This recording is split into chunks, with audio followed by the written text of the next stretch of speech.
प्रधानमंत्री नरेंद्र मोदी सऊदी अरब से भारत लौट आए हैं। सीधी तस्वीरें आपको दिखा रहे हैं क्योंकि देखिए आज दिल्ली में सीसीएस की आपात बैठक बुलाई गई है। बड़ी बैठक आज आयोजित की जाएगी। सुरक्षा मामलों को लेकर कैबिनेट कमेटी की यह बैठक बनाई जा रही है, जहां पर बड़े सुरक्षा कर्मी भी मौजूद रहेंगे और प्रधानमंत्री नरेंद्र मोदी का भारत में आगमन हो चुका है। आतंकी हमले के बाद एक्शन में मोदी सरकार नजर आ रही है। हमने देखा केंद्रीय गृह मंत्री अमित शाह भी तुरंत जम्मू कश्मीर के लिए रवाना हुए थे। एलजी मनोज सिन्हा भी उनके साथ थे और अब तस्वीरें आपको दिखा रहे हैं पीएम मोदी सऊदी अरब का दौरा छोड़कर, क्योंकि देखिए वहां पर वो दौरे के लिए गए थे, द्विपक्षीय वार्ता के लिए गए थे, लेकिन अपना वो दौरा रद्द करके भारत वापस लौट आए हैं।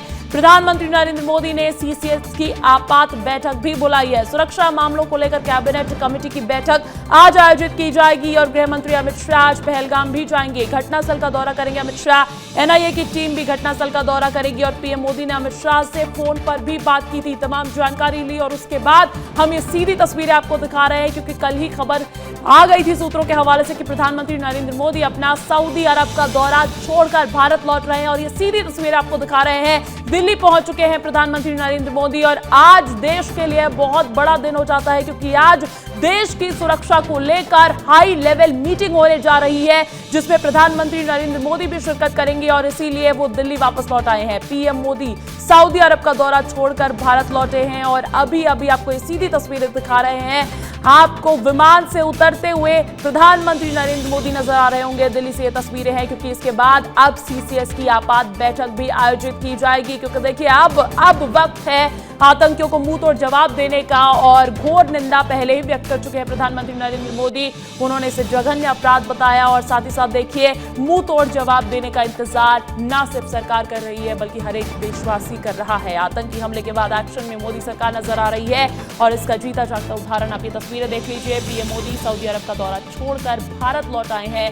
पीएम मोदी ने सीसीएस की आपात बैठक भी बुलाई है और इसके बाद माना यही जा रहा है कि वो बैठक में शामिल होंगे। सुरक्षा मामलों की कैबिनेट कमेटी की यह बैठक बताई जाती है, बेहद खास हो जाती है देश की सुरक्षा को देखते हुए। और देखिए क्योंकि अमरनाथ यात्रा भी शुरू होने जा रही है तो ऐसे में बहुत जरूरी हो जाता है कि देश में सुरक्षा सुनिश्चित की जाए। और आप दूसरी तस्वीर भी देखिए, ये सीधी तस्वीरें आपको जम्मू कश्मीर से दिखा रहे हैं जहां पर अब जवान तैनात कर दिए गए हैं। सन्नाटा पसरा हुआ है और चप्पे चप्पे पर जवान तैनात है और टारगेट किलिंग बदले की बारी है।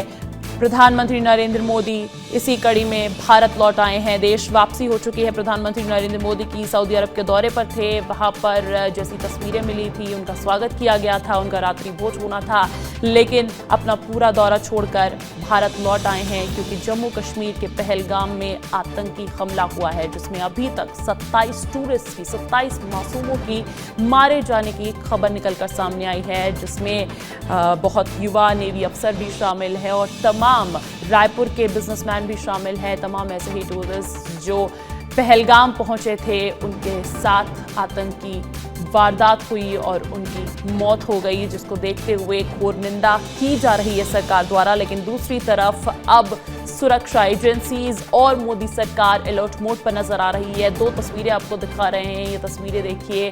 प्रधानमंत्री नरेंद्र मोदी आ चुके हैं, भारत लौट आए हैं वो और पीएम मोदी ने सीसीएस की आपात बैठक भी बुलाई है। सीधा रुख करना चाहूंगी, मेरे साथ मेरे सहयोगी अमृत तिवारी दिल्ली से फोन कॉल पर जुड़ गए हैं। अमृत, तस्वीरें हम देख पा रहे हैं, अब प्रधानमंत्री नरेंद्र मोदी भारत लौट आए हैं, इसके आगे क्या कुछ कार्यक्रम रहने वाला है? जी देखिए, प्रधानमंत्री मोदी के भारत आने से पहले ये तय हो चुका था कि यहाँ पे सीसीएस की बैठक होगी। इसमें सीसीएस की बैठक वो बॉडी है जो भारत के तमाम जो बड़े फैसले, सामरिक हो चाहे बाकी फैसले जो होते हैं उनको लेने में सक्षम होती है। इस बैठक के कई अहम मायने भी हैं और यह बैठक जो है अब से थोड़ी देर में शुरू होगी। प्रधानमंत्री मोदी ने कल रात में ही यह तय कर लिया था कि वो अपनी यात्रा सऊदी अरब के बीच में ही रोक रहे हैं और उसके बाद वो स्वदेश के लिए रवाना होंगे। और रात में भी उन्होंने सऊदी अरब के क्राउन प्रिंस के साथ जो एक डिनर होस्ट किया गया था उसको भी उन्होंने स्किप कर दिया था, छोड़ दिया था और उसके बाद वो स्वदेश लौटे हैं। दूसरी तरफ देखेंगे कि आज ही जो है कल रात में ही जो है गृह मंत्री अमित शाह ने एक समीक्षा बैठक की थी जम्मू कश्मीर में, वहां के तमाम आला अधिकारी भी मौजूद थे और आज भी जो है सुबह के टाइम जो है एक बैठकों का दौर चलेगा जिसमें ऑलरेडी वहां पे नॉर्दर्न कमांड के लेफ्टिनेंट जनरल वो श्रीनगर पहुंच चुके हैं। खुफिया एजेंसी के बड़े अधिकारी वहां मौजूद हैं और तमाम जो भी सिक्योरिटी के स्टेक होल्डर्स हैं उनको वहां पे तलब किया गया है। और इसके अलावा विपक्ष के नेता राहुल गांधी ने भी जो इस मामले में बात की है। तो इस पूरे देश को एक साथ लेकर के चलने के साथ साथ कुछ की फैक्टर्स हैं जिनके ऊपर गौर करने के बाद जो है खासतौर पर प्रधानमंत्री नरेंद्र मोदी अब इस पूरे मामले को ओवरलुक करेंगे और देखेंगे कि क्या अब इस मामले में कदम उठाया जाएगा। सभी को इस बात का इंतजार है कि जिस तरह के हीनियस क्राइम आतंकियों के द्वारा किया गया है, भारत उसको किस तरह से जवाब दे रहा है। क्योंकि पिछले दिनों ही पाकिस्तान के जो आर्मी चीफ रहे हैं आसिम मुनीर बाजवा, उन्होंने ये बात कही थी। उन्होंने 1947 के टू नेशन थियरी पे ये कहा था कि कश्मीर को नहीं भूलने वाले हैं। उन्होंने ये भी कहा था कि हमारा और बाकी जो मजहबी लोग हैं उनसे कोई ताल्लुक नहीं है। यानी कि उन्होंने एक मजहब की लाइन खींची थी और जिस तरह से यहाँ पे मारा गया और जिस तरह से चश्मदीद बता रहे हैं वो इसी मजहबी लाइन पर आतंकियों ने अपनी कार्रवाई की है। लिहाजा ये देखना होगा कि भारत सरकार ऐसे मामले को किस तरह से टैकल करती है। क्योंकि हमने पीछे देखा था कि जब पुलवामा हुआ था तो हमारे देश के सेना के जवानों ने पाकिस्तान के भीतर घुस करके आतंकियों को नेस्तो नाबूद किया था। सभी को इस बात का इंतजार है कि अब जो लोगों के जो बलिदान है कश्मीर घाटी में, जो लोग गए थे घूमने की, विश्वास करके गए थे कि उनके साथ कोई हादसा नहीं होगा, अब उनके लिए भारत सरकार क्या करने वाली है। बिल्कुल, और मोदी सरकार अपनी पॉलिसी साफ कर चुकी है पुलवामा के बाद, क्योंकि ये सबसे बड़ा आतंकी हमला माना जा रहा है। हमने देखा था पुलवामा का बदला किस तरीके से लिया था देश ने, और अब जो आतंकवाद के खिलाफ जीरो टॉलरेंस पॉलिसी है उसमें क्या करती है मोदी सरकार, इस पर सबकी नजर टिकी हुई है। बहुत बहुत शुक्रिया अमृत तमाम जानकारी देने के लिए।